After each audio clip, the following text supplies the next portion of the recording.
Hello class, today we start areal expansion. Last lecture आपने देखा था कि लीनियर एक्सपांसन क्या होता है, किस फैक्टर पे डिपेंड करता है, ये सारी चीजें एक्सप्लेन किए थे। और टेम्परेचर जैसे मान लो ये रॉड है, समझ में आ रहा है ना। अगर इसको हीट करोगे, ये आयरन का रॉड होता है, ये मतलब मार्कर की बात नहीं कर रहा हूँ। अगर ये आयरन का रॉड होता है और इसको हीट करते हैं अपन, तो ये मेल्ट होकर क्या होता है, इसका लेंथ तो बढ़ता है। अब लेंथ बढ़ रहा है तो किन फैक्टर्स पे डिपेंड करता है। जो चेंज ऑफ लेंथ आता है वो किस किस फैक्टर पे डिपेंड करता है। उसका चेंज ऑफ टेम्परेचर से क्या रिलेशन होता है, इनिशियल लेंथ से क्या रिलेशन होता है, ये सारी चीजें एक्सप्लेन किए थे। इवन ये भी बताया था कि सॉलिड क्या होता है, वो 3 डायमेंशन में एक्सपांड कर सकता है, 1 डायमेंशनली भी, 2 डायमेंशनली भी और 3 डायमेंशनली भी। जिसमें 1 डायमेंशनल अगर एक्सपांसन आ रहे हैं तो लीनियर एक्सपांसन बोलेंगे, 2 डायमेंशनल एक्सपांसन आ रहे हैं तो एरियल एक्सपांसन बोलेंगे, 3 डायमेंशनल एक्सपांसन आ रहे हैं तो वॉल्यूम एक्सपांसन बोलेंगे। तो 1 डायमेंशनल एक्सपांसन हो चुका था अपना। अब बात करेंगे अपन यहाँ पे एरियल एक्सपांसन मींस क्या होता है, यहाँ पे 2 डायमेंशनल एक्सपांसन पे। समझना है, यहाँ पे एक बॉडी है जिसका एरिया कितना दे रखे हैं, यहाँ पे ए, बात समझ आ रही है ना। और इस पे इसको क्या कर रहे हो, यहाँ पे हीट कर रहे हो। हीट करने का मतलब टेम्परेचर में चेंज ला रहे हो सकता है 45 डिग्री सेल्सियस टेम्परेचर रहा हो, आपने 145 कर दिया होगा, तो बॉडी क्या होगा, एक्सपांड करेगा कि नहीं। तो जब एक्सपांड करता है तो न्यू एरिया कितना आ रहा है इसका, ए डैश। अब चेंज कितना आएगा एरिया का, तो यहाँ पे एरिया का जो चेंज है ना, उसको क्या लिख सकते हैं यहाँ पे, डेल्टा ए।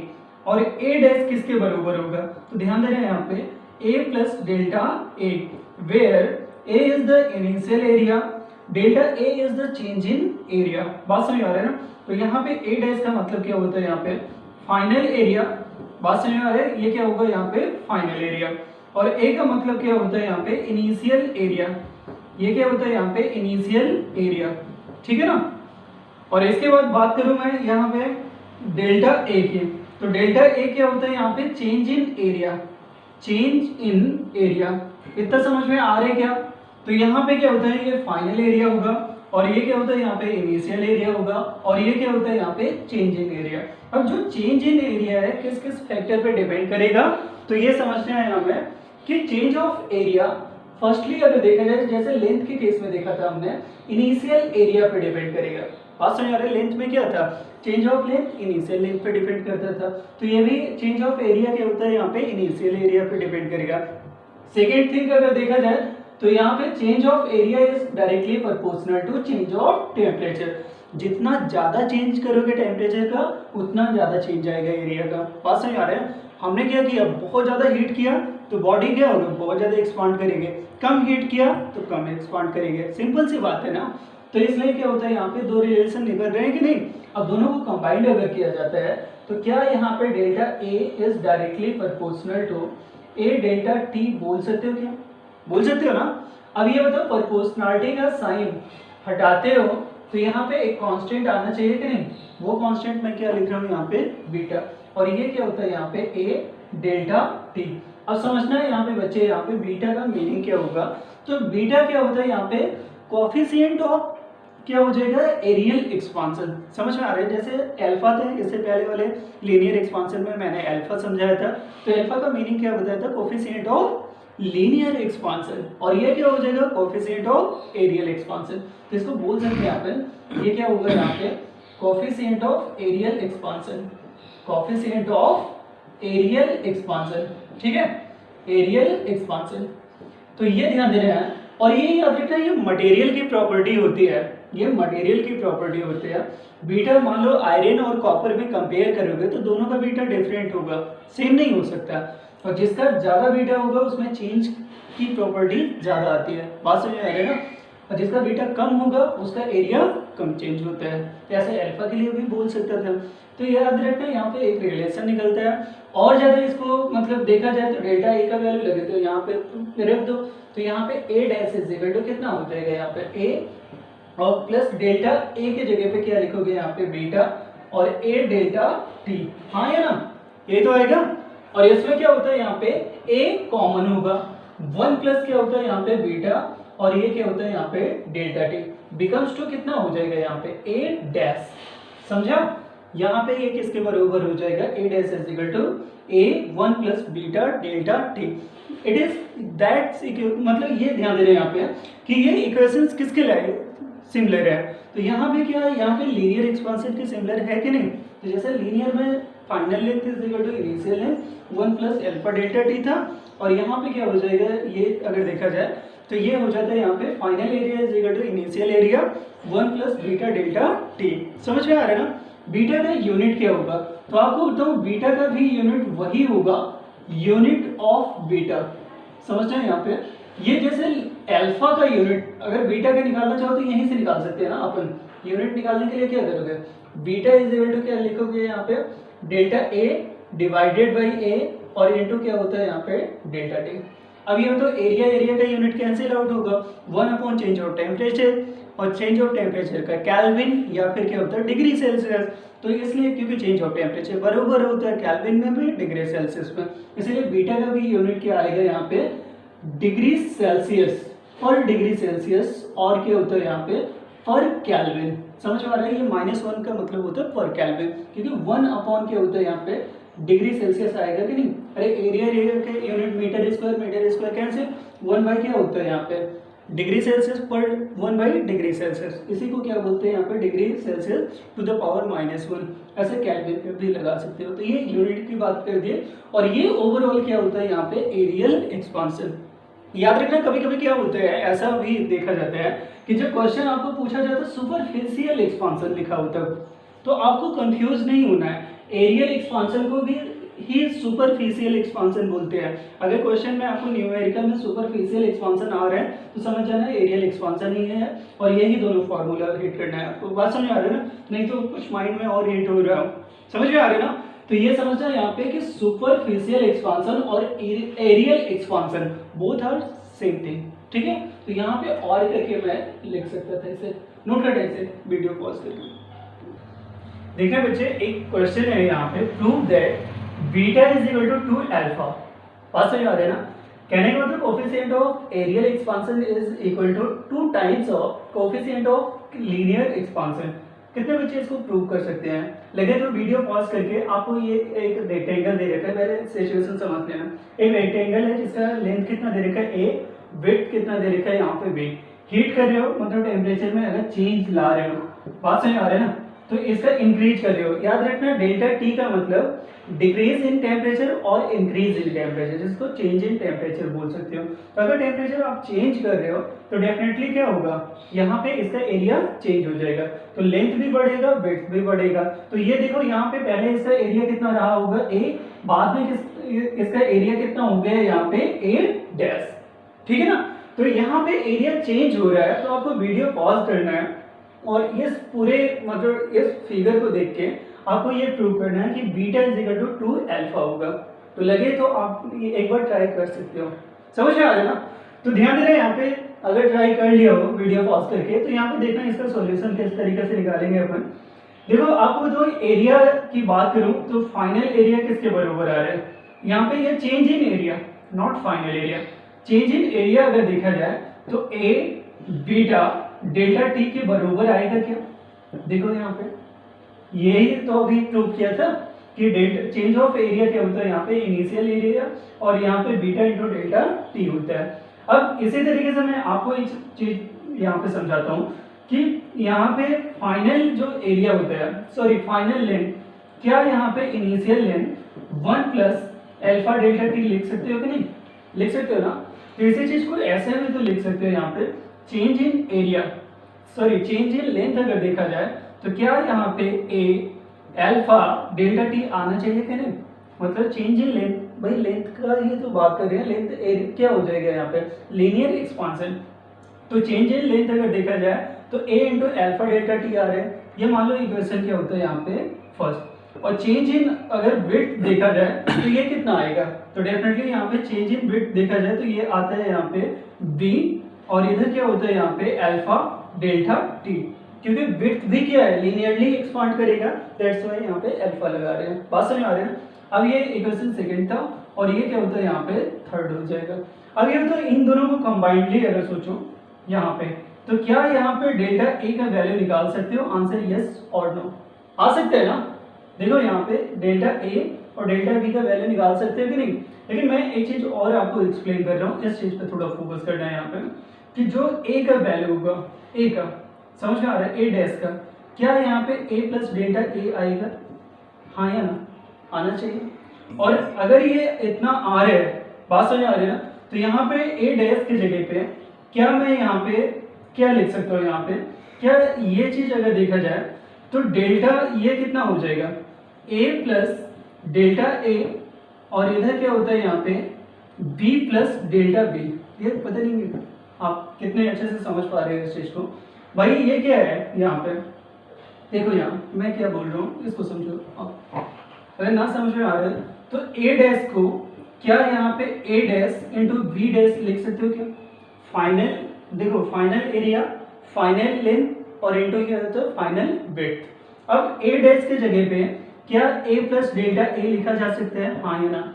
ऐसे बी के जगह पे क्या है यहाँ पे बी प्लस डेल्टा बी लिखा जा सकता है कि नहीं, ठीक है। और इधर क्या होता है यहाँ पे ए डैश के जगह पे ये यहाँ पे ए डैश ही रहने दो, ठीक है ना। अभी चेंज कर लेंगे अपन, या आप लगे तो यहाँ पे ए डैश के प्लेस पे क्या लिख सकते हो, तो ये स्टार्टिंग में आपको समझ लेना चाहिए था, यहाँ पे ए प्लस डेल्टा ए आना चाहिए कि नहीं। यहाँ से देखो एरिया का चेंज जो है ना, एरिया का चेंज वो किसके बराबर आएगा, इनिशियल एरिया प्लस क्या, सॉरी यहाँ पे फाइनल एरिया किसके बराबर आएगा, इनिशियल एरिया और प्लस क्या होता है यहाँ पे चेंज इन एरिया।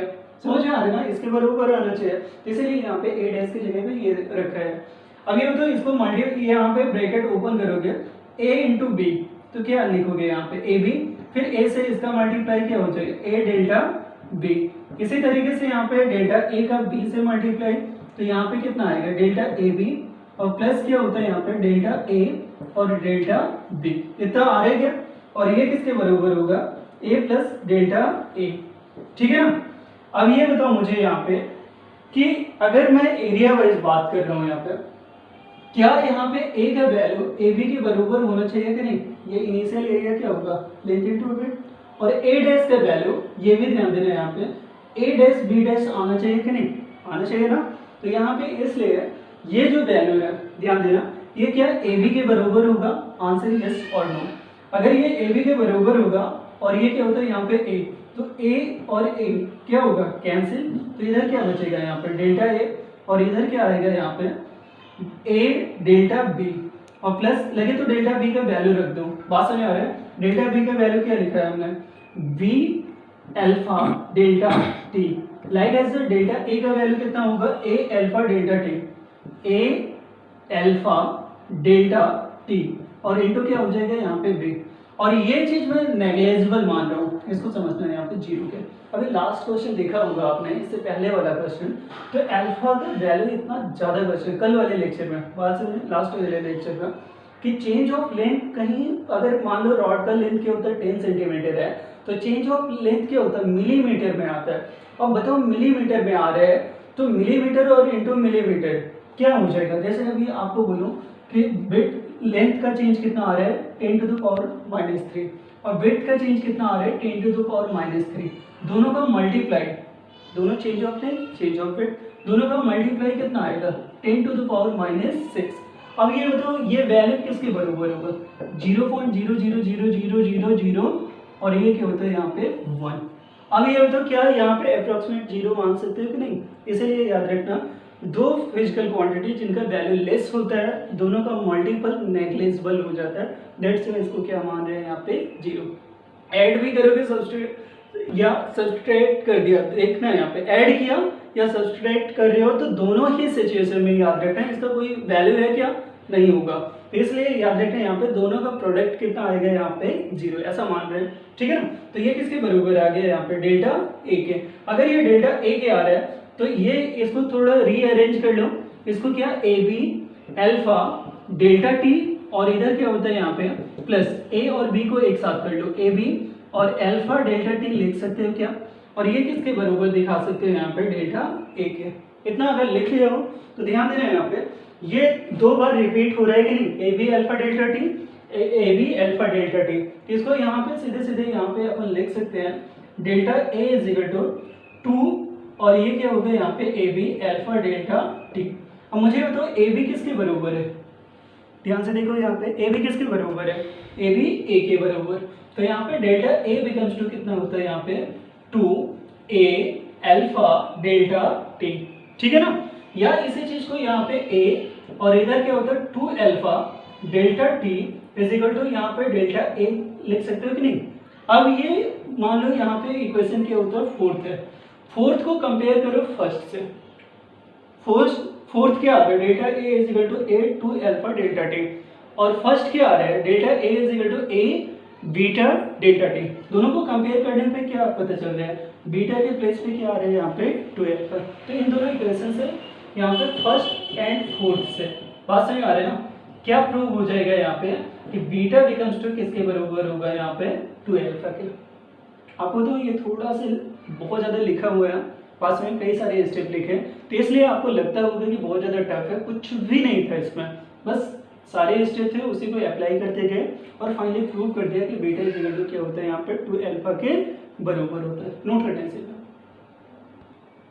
बच्चे देखना है यहाँ पे जो अभी कॉन्सेप्ट पढ़ा एरियल एक्सपांशन का, उसी पे बेस्ड क्वेश्चन है, क्योंकि मैंने आपको समझा रखा है कि फिजिक्स में जो भी कॉन्सेप्ट पढ़ो उस पर अगर क्वेश्चन बना लेते हो तो समझो कॉन्सेप्ट आपको अच्छे से समझ में आ रहा है। तो देखना है यहाँ पे if the length of the cylinder on heating increase by 4%, अगर कोई सिलेंडर होता है और उसको हीट किया जाता है उसका लेंथ कितना बढ़ जाए यहाँ पे 4%, the area of its base will increase by. अब समझो यहाँ पे एक सिलेंडर है, ठीक है ना, अब इस सिलेंडर को लेंथ अगर देखा जाए तो यहाँ पे एल दे रखा है सिलेंडर का, और एरिया कितना दे रखा है यहाँ पे ए।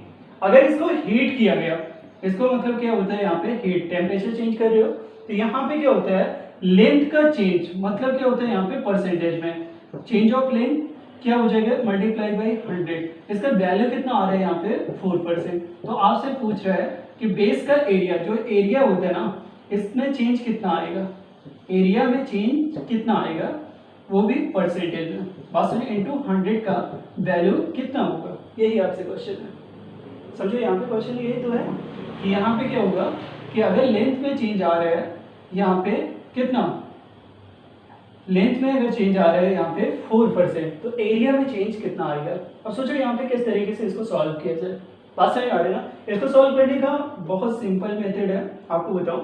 अब ये बताओ मुझे लेंथ का चेंज निकाला कैसे, तो यहाँ पे change of length is equal to L alpha delta T लिख सकते हो क्या, हाँ या ना। अब ये बताओ यहाँ पे डेल्टा एल बाई एल ये किसके बराबर हो जाएगा, तो यहाँ पे अल्फा डेल्टा टी के, और ये कितना किसके बराबर आ रहा है, मान लो यहाँ पे ये इक्वेशन क्या होता है यहाँ पे फर्स्ट है, हाँ या ना। और ये ध्यान दे रहे हैं यहाँ पे डेल्टा एल बाई एल। अब ये होता है यहाँ पे delta A is equal to क्या, यहाँ पे ए बीटा डेल्टा टी लिख सकते हैं कि नहीं, लिख सकते हो, और बीटा की जगह पे यहाँ पे इसको डेल्टा ए डिवाइडेड बाई ए बना सकते हो, और बीटा की जगह पे 2 अल्फा डेल्टा टी लिख सकते हैं कि नहीं। और ये बताओ मुझे यहाँ पे ये 2 और ये क्या आ जाएगा यहाँ पे अल्फा डेल्टा टी, और ये किसके बराबर आ रहा है यहाँ पे डेल्टा ए बाई ए के। अगर इतना समझ में आ रहे हो आपको तो आप मुझे ये बताओ यहाँ पे delta A by A becomes to कितना हो जाएगा यहाँ पे, तो ये चीज अगर देखा जाए तो यहाँ पे 2 और डेल्टा यहाँ पे अल्फा डेल्टा टी की जगह पे किसके इक्वल है, अल्फा डेल्टा टी किसके बराबर आ रहा है डेल्टा एल बाई एल के, तो ये किसके बराबर हो जाएगा डेल्टा एल बाई एल के। अब दोनों साइड क्या करना है ना, क्योंकि परसेंटेज वैल्यू निकालना था तो 100 से मल्टीप्लाई कर दो, जो काम LHS साइड कर रहे हो वही काम क्या होता है यहाँ पे RHS साइड कर दो, ठीक है ना। तो अगर यहाँ पे देखा जाए तो 2 ही रहेगा, ये इतना फंक्शन किसके बराबर आ जाएगा यहाँ पे 4 के, तो यहाँ पे 2 इंटू कितना हो जाएगा 4, तो कितना आ जाएगा यहाँ पे 8%। तो आंसर कितना आना चाहिए यहाँ पे 8%। देखो कौन सा ऑप्शन सही होगा, डी होना चाहिए कि नहीं, तो इसलिए यहाँ पे D option is the correct option. तो याद रखना कोई भी कॉन्सेप्ट आप पढ़ रहे हो फिजिक्स में उसके बेसिस से अगर न्यूमेरिकल सॉल्व कर रहे हो तो कॉन्सेप्ट और अच्छे से समझ में आ जाता है, तो बच्चे नोट करना है इसे अच्छे से, ठीक।